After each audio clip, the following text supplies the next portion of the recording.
ফেসবুকে বান্ধবীর সাথে কথা বলতে গিয়ে জানতে পারলাম তার এবারের ঈদটা ভালো হয়নি। প্রচণ্ড মন খারাপ ছিল।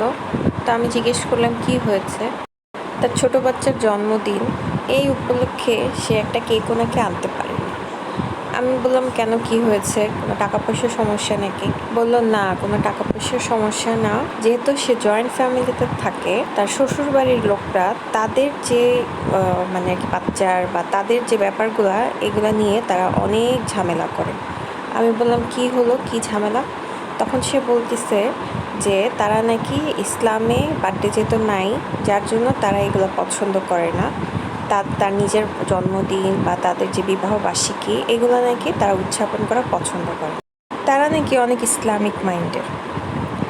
অপরপক্ষে তার দেবর, ননদ, ইভেন তার শ্বশুর শাশুড়ি, তার শ্বশুরবাড়ির আত্মীয় স্বজন সবাই নাকি বড়োভাবে বিবাহ বার্ষিকী বাইরে খাওয়া দাওয়া করে উদযাপন করে একদম আনুষ্ঠানিকভাবে, এবং সবার বার্থডে, বাচ্চাদের জন্মদিন তারা উদযাপন করে। অন্যান্য যে অনুষ্ঠানগুলো তারা নাকি বিশাল বড় করে উদযাপন করে এবং তাদেরকে দাওয়াতও দেয়, তারাও দাওয়াত খায়। কিন্তু যখনই ব্যাপারগুলো তাদের ব্যাপারে হয়ে থাকে তখন তারা খুবই ধার্মিক হয়ে যায়। এবং সে বলতেছে যে এটা কোন ধরনের ধর্ম, আমি তো জানি না যে ইসলাম ধর্মে কি শুধুমাত্র ছেলের বউ বা পরের মেয়েদের জন্য এই ধরনের নিয়মকানুন নাকি।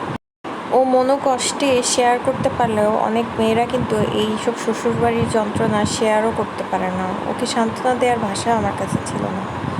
তো যাই হোক, এখানে আজকে একটু ছোট আলু দিয়ে চিকেন রান্না করছিলাম।